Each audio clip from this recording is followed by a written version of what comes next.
दिखा रहा हूँ कि एक ये वीडियो है, आप देखें इसे। ये सेंट्रल एसएससी का अगर टीसीएस का आपका टाइपिंग टेस्ट होता है, जो टीसीएस लेते हैं, तो उनके टाइपिंग टेस्ट में आपको यहाँ पे पैसेज ऊपर में मिलेंगे। जैसा कि मैं अभी आपको टेस्ट करवा रहा हूँ, तो आपको लॉगिन करने के बाद सेम जस्ट लाइक ऐसा पैसेज मिलेगा। अगर सेंट्रल एसएससी की तरह टेस्ट करा रहा है तो ऊपर में पैसेज रहेगा और नीचे आपको टाइप करते जाना है। तो जो वर्ड को आप टाइप करेंगे वो आपका सेंट्रल एसएससी के हिसाब से हाईलाइटेड नहीं होगा, ना ही वहाँ पे कोई वर्ड में इंडिकेशन होगा। तो इस चीज़ को ध्यान रखना है कि अगर हम लोग को इस ढंग से मेंटेन करना है कि अगर सेंट्रल एसएससी जैसा लिया तो मैं जैसा तैयारी आप लोग को करवा रहा हूँ उसमें वो सारा काम करेगा, उसमें बैक स्पेस एरो वगैरह सारे काम करेंगे। कोई भी वर्ड और कैरेक्टर को आप सुधार सकते हैं और उसको आप एडिट करके सही कर सकते हैं। आपको 10 मिनट का समय मिलेगा। 10 मिनट में 350 वर्ड होंगे, 1750 कैरेक्टर होगा और टाइम 10 मिनट रहेगा। तो उस टाइम को आपको यूज करना है और ध्यान रखना है कि आपको किसी भी कीमत पे टाइम के अंदर टेस्ट को कवर कर लेना है। और मेरा अपना एक एक्सपीरियंस रहेगा कि आप लोग जो टेस्ट दे रहे हैं या दीजिएगा, तो जिनका स्पीड बहुत अच्छा है, जो टेस्ट मारने के बाद उन्हें 2-3 मिनट बच जाते हैं, तो वो शुरू से ही ऐसा पैसेज मारे कि गलती को सुधारते हुए लास्ट तक जाएं। उनका एक्यूरेसी, एरर, स्पीड सभी चीज़ अच्छा रहेगा। ये इस चीज़ पे ध्यान रखें कि जिनका स्पीड बहुत अच्छा है, वो बहुत अच्छा मार रहे हैं, तो वो अपने टाइपिंग करने के दौरान ही अपनी गलतियों को सुधारते हुए आगे बढ़े। क्योंकि जैसे ही टाइपिंग होता है आपके उंगली को पता चल जाएगा कि आप गलत मारे हैं। आपका उंगली थोड़ा सा हिंट करेगा, माइंड सेंस करेगा कि नहीं मुझसे गलत हो गया, तो आपको क्या है उसी समय उसे अपडेट कर लेना है और सुधार देना है। इस चीज़ पे ध्यान रखना है भाई साहब। ये मैं आपको जो दिखा रहा हूँ ये सेंट्रल एसएससी का वीडियो है और जहाँ पर कि उन्होंने इस प्रकार से टेस्ट लिया था। ठीक है, अब मैं आपको इसी में एक दिखा रहा हूँ जो कि बिहार सरकार में ही एक डिपार्टमेंट में टेस्ट हुआ था, जहाँ पर कि आपको इस ढंग का एक साइन इन स्क्रीन मिलेगा। और यहाँ पर जैसे आप लॉगिन करेंगे तो लॉगिन करने के बाद आपको एक ऐसा स्क्रीन आएगा जहाँ पर कि ये दिखाता है कि आप जो टाइप करेंगे वो पूरा हाईलाइटेड रहेगा, कि आप जैसे से टाइप करते जाएंगे आपका वो वर्ड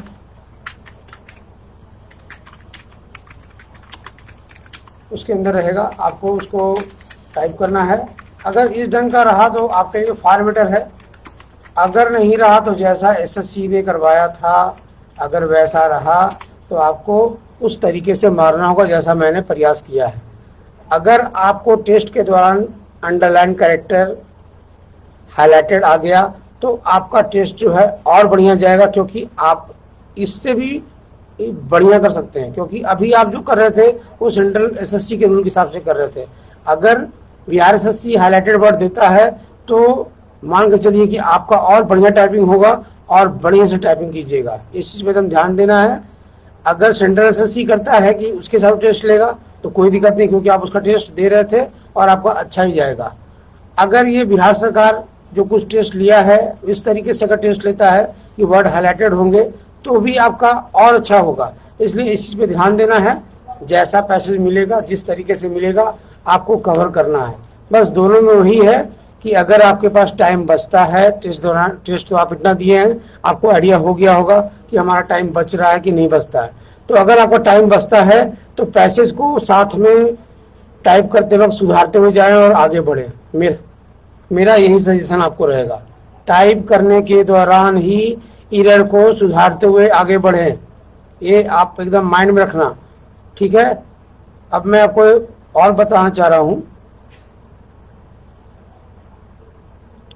ये अभी ग्रॉस की स्टॉक काउंट हुआ जो भी है वो देगा आपको एग्जाम में, समरी कुछ देगा। अगर वो देता है तो ठीक है, नहीं देता तब भी आपको अपना ढंग से टाइपिंग करना है। ये सब उसका रिमार्क्स होता है, ये सब रिमार्क्स देने के बाद आपको आगे बढ़ना है। वो आपको पेज को क्लोज करा देगा। यहाँ पे एग्जिट एग्जाम भी होगा। तो ये एकदम माइंड में रखना है कि अगर वर्ड हाईलाइटेड रहे तो इस प्रकार से इसमें मारेंगे, अगर हाईलाइटेड नहीं रहा तो इस तरीके का रहेगा जो आपने टेस्ट दिया है।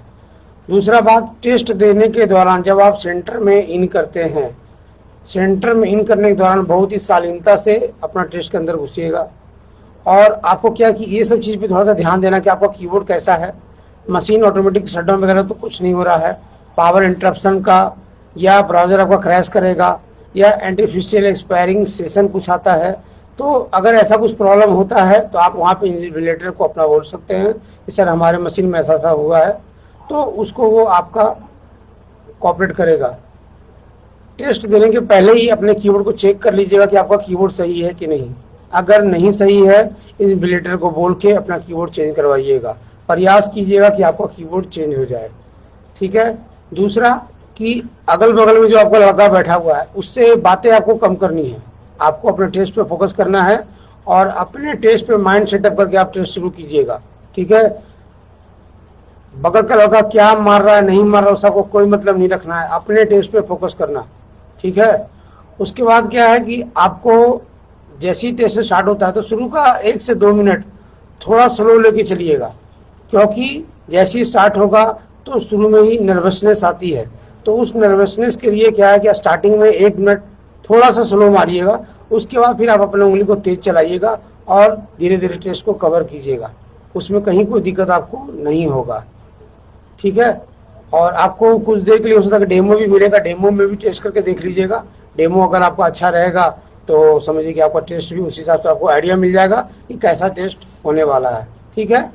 2 तरीका का मैंने आपको बता दिया कि एक जो है कीवर्ड अगर हाईलाइटेड रहा तो कैसे होगा, और अगर विदाउट हाईलाइटेड वाला है तो वो भी आपका जो टेस्ट चल रहा था अभी जो हम लोगों ने करवा रहा था वो आपका यहाँ सामने पड़ा हुआ है, जिस ढंग से हम लोगों ने प्रैक्टिस पूरा किया है। तो एकदम श्योर रहिए कि अगर वैसा मिला तब भी हम बहुत अच्छा मारेंगे और हमारे सभी लड़के मारेंगे। अगर वर्ड हाईलाइटेड वाला आ गया तो भी हमारे लड़के, अगर इसमें 10 हैं, इसमें अगर 30 मार रहे हैं, 32 मार रहे हैं, तो हाईलाइटेड वर्ड वाला में वो कम से कम तो 35 से ऊपर चला जाएगा। इसलिए अकबकाना नहीं है, हर कोई बहुत बढ़िया से दीजिएगा टेस्ट को, किसी भी तरह का कोई हेजिटेशन मत रखिएगा। अगल बगल का लड़का क्या कर रहा है उस पर कोई ध्यान मत दीजिएगा, उसका कीबोर्ड गड़बड़ हो रहा है या कुछ भी हो रहा है, आपको मतलब नहीं रखना है, आपको अपने आप से मतलब रखना है, क्योंकि वहां पर हर एक कैंडिडेट आपका समझिए कि दुश्मन है वो। बस आपको अपने आप पर फोकस करना है और खुद से लड़ना है और खुद का अपना टाइपिंग परफॉर्मेंस अच्छा करके कल का एग्जाम को बढ़िया से कवर करना है। बस मेरा यही है। सबको बेस्ट ऑफ लक, बढ़िया से एग्जाम दीजिएगा और अच्छा रिजल्ट कीजिए कि आपका जो आज जो ये परेशानी आप झेल रहे हैं, अभी नौकरी आदमी बहुत मुश्किल से मिलता है, इसलिए इस मौका को चूकना नहीं है। हर कोई बढ़िया से टेस्ट दीजिएगा, किसी भी तरह का कोई भी कन्फ्यूजन मन में पैदा नहीं हो, जो भी टेस्ट है अच्छे से दीजिएगा। इसी के साथ मेरा आज का वीडियो एंड करता हूं और आप लोग सब अच्छे से टेस्ट दीजिएगा, आप लोगों को कहीं कोई दिक्कत नहीं होगा, ये मेरा आश्वासन है। और जिनका भी यहाँ पे ग्रीन था वो उनका वहाँ भी ग्रीन होगा, वहाँ भी उनका रिजल्ट अच्छा होगा। जिनका यहाँ पे 30, 28, 29, 30 मार रहे थे, आप देखिएगा आपका वहाँ पे स्पीड बहुत अच्छा होगा और आप एकदम बढ़िया से माइंड बूस्टअप करके अपना टेस्ट दीजिएगा, ठीक है। किसी को कोई प्रॉब्लम नहीं होगा। जो यहाँ 30, 32 मार रहे थे वो आप 35 से ऊपर मार के आएंगे, ये मेरा गारंटी है। इसलिए बढ़िया से टेस्ट देना है, अकबकाना नहीं है, आराम से टेस्ट दीजिएगा। आज का वीडियो यही समाप्त करता हूँ। Best of luck for your typing test 13 तारीख का, 1st, 2nd, 3rd, 4th session. Okay, thank you.